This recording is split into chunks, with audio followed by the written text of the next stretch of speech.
खिलाफ लिए कड़े एक्शन, शुरू किया सैन्य अभ्यास। इंटेलिजेंस ब्यूरो ने जारी की 10 पन्नों की रिपोर्ट में दिल्ली पुलिस को स्वतंत्रता दिवस पर सतर्क रहने की अपील। मुस्लिम लड़के ने हिंदू लड़के से की शादी, अब दोनों की जान खतरे में। भोपाल में ईओडब्ल्यू के छापे में नई बात आई सामने। नमस्कार, मेरा नाम है मेघा और आप देख रहे हैं द लीडर हिंदी। अब खबरें विस्तार से। अमेरिकी सीनेट स्पीकर नैन्सी पेलोसी के लौटते ही चीन ने ताइवान की नाकाबंदी कर दी है।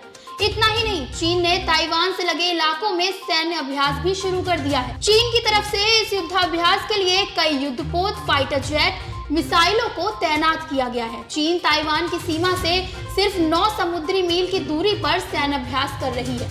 अमेरिका भी इस पूरी स्थिति पर नजर बनाए हुए है। अमेरिका ने चीन के युद्धाभ्यास को देखते हुए ताइवान के पास फिलीपींस में अपना युद्धपोत यूएसएस रोनाल्ड रीगन भेज दिया है। चीन के युद्धाभ्यास को लेकर ताइवान ने कहा है कि हम स्थिति पर नजर बनाए हुए हैं। ताइवान के रक्षा मंत्रालय ने कहा, हम किसी भी स्थिति से निपटने के लिए तैयार हैं, लेकिन हम संघर्ष नहीं चाहते। उधर अमेरिका ने भी चीन को चेतावनी देते हुए कहा है कि नैन्सी पेलोसी के दौरे को संकट में ना बदले। भारत 75वां स्वतंत्रता दिवस मनाने के लिए तैयार है। इसी बीच इंटेलिजेंस ब्यूरो ने दिल्ली पुलिस को खतरे को लेकर चेतावनी दी है और सतर्क रहने के लिए कहा है। खबर है कि ब्यूरो की तरफ से 10 पन्नों की एक रिपोर्ट जारी की गई है, जिसमें आतंकवादी संगठन जैश-ए-मोहम्मद, लश्कर-ए-तैयबा से लेकर उदयपुर और अमरावती कांड का भी जिक्र किया गया है। आईबी ने अपनी रिपोर्ट में कट्टरपंथी समूहों से खतरे की बात कही है। साथ ही 15 अगस्त के लिए दिल्ली पुलिस से लाल किले में एंट्री के लिए सख्त नियम लागू करने के लिए कहा है। रिपोर्ट में जापान के पूर्व प्रधानमंत्री शिंजो आबे की हत्या की बात भी शामिल की गई है। हाल ही में दिल्ली पुलिस ने भी स्वतंत्रता दिवस पर ट्रैफिक को लेकर एडवाइजरी जारी कर दी है। उदयपुर और अमरावती की घटनाओं को देखते हुए एजेंसियों ने पुलिस को कट्टरपंथी समूह और भीड़ वाले इलाकों में उनकी गतिविधियों को लेकर सतर्क रहने के लिए कहा है। रिपोर्ट की माने तो पाकिस्तान की आईएसआई, जैश और लश्कर के आतंकियों को मदद मुहैया कराने के जरिए आतंकवादी घटनाओं को भड़का रहे हैं। ये भी खबर है कि आतंकियों को बड़े नेताओं और अहम जगहों पर निशाने बनाने के निर्देश दिए गए हैं।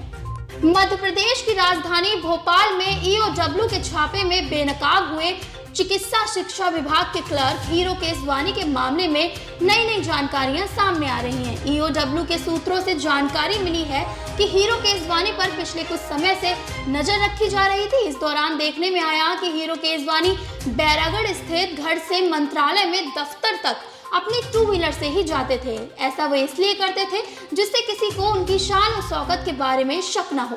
पहली बार हीरो केसवानी शक के दायरे में तब आए जब उन्होंने जीव सेवा संस्थान की बेशकीमती जमीन को खरीदा। इस जमीन से जुड़े एक मामले पर पहले से ही ईओडब्ल्यू जांच कर रही है। ईओडब्ल्यू को अब तक हीरो केसवानी के घर की तलाशी के दौरान बड़ी संख्या में नगद, ज्वेलरी की रसीदें, जमीनों के कागजात समेत काफी चीजें मिली हैं। हीरो केसवानी के घर से लगभग 85 लाख रुपए नगद जब्त कर लिए गए हैं। इसके अलावा करोड़ों रुपए की जमीन और मकान के दस्तावेज भी जब्त किए गए हैं। उनके घर से जमीनों के सौदों से संबंधित कई दस्तावेज बरामद हुए हैं। एकनाथ शिंदे और उद्धव ठाकरे गुट के अलग होने के बाद शिवसेना के नाम को लेकर दोनों पक्षों का संघर्ष जारी है। इस मामले पर कल सुप्रीम कोर्ट में सुनवाई हुई थी, जहां दोनों गुटों ने अपना पक्ष रखा था। अब कोर्ट में आज की सुनवाई भी पूरी हो चुकी है। आज की हियरिंग के दौरान सुप्रीम कोर्ट ने चुनाव आयोग को कोई आदेश नहीं लेने का निर्देश दिया। मामले को 5 जजों की बेंच को सौंपने के संबंध में फैसला लिया जाएगा। दोनों पक्षों के लिखित तर्कों का सत्यापन भी किया जाएगा। अगली सुनवाई सोमवार को होगी। बर्मिंघम में चल रहे कॉमनवेल्थ गेम्स का आज 7वां दिन है। आज कुल 15 गोल्ड मेडल दांव पर हैं। भारतीय खिलाड़ी भी यहां रिदमिक जिम्नास्टिक जैसे गोल्ड मेडल इवेंट में हिस्सा लेते नजर आएंगे। इसके साथ ही मुक्केबाजी में भारत के कई खिलाड़ी बॉक्सिंग विंग में होंगे। एथलेटिक्स में दौड़ और हैमर थ्रो से लेकर बैडमिंटन और टेबल टेनिस में भी भारत के कई मुकाबले होंगे। उत्तर प्रदेश में गुरुवार से आम लोगों को राहत देने वाली खबर है। प्रदेश में गुरुवार से बिजली की नई दरें लागू होंगी।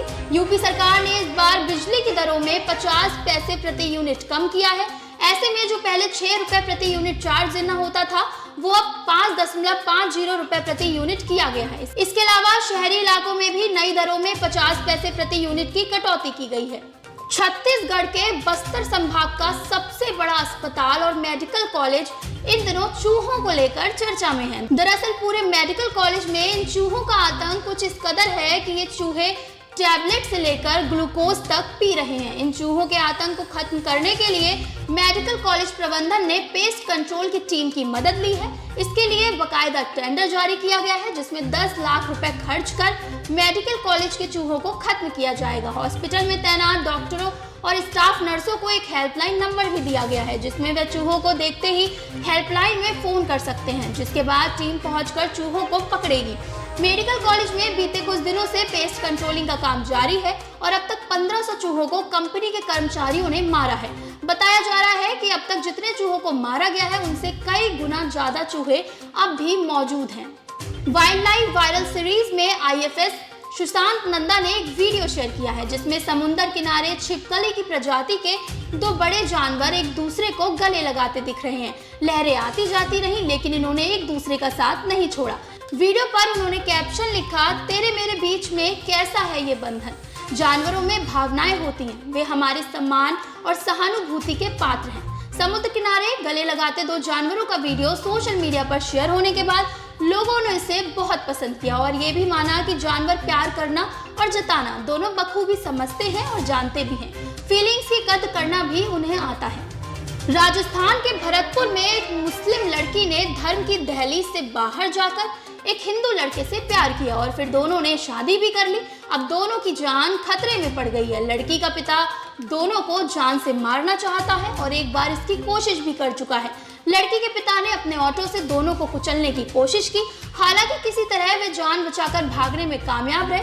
घटना का CCTV फुटेज सामने आया है, जो आप वीडियो में देख सकते हैं।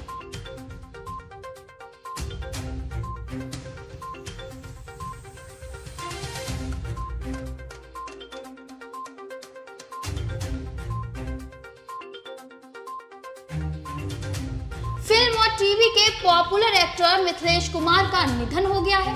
मीडिया रिपोर्ट्स की मानिए तो मिथिलेश ने 3 अगस्त की शाम लखनऊ में अंतिम सांस ली। वे हार्ट संबंधी समस्याओं से जूझ रहे थे। खबरों के मुताबिक मिथिलेश चतुर्वेदी को कुछ दिन पहले ही हार्ट अटैक आया था, जिसके बाद वे अपने होम टाउन लखनऊ शिफ्ट हो गए थे। वे इसलिए गए थे ताकि अपनी सेहत की देखभाल रख सकें।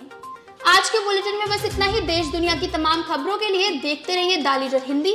हमारे चैनल को जरूर सब्सक्राइब करें और हमारी ऐप द लीडर हिंदी को डाउनलोड करना बिल्कुल ना भूलें। धन्यवाद।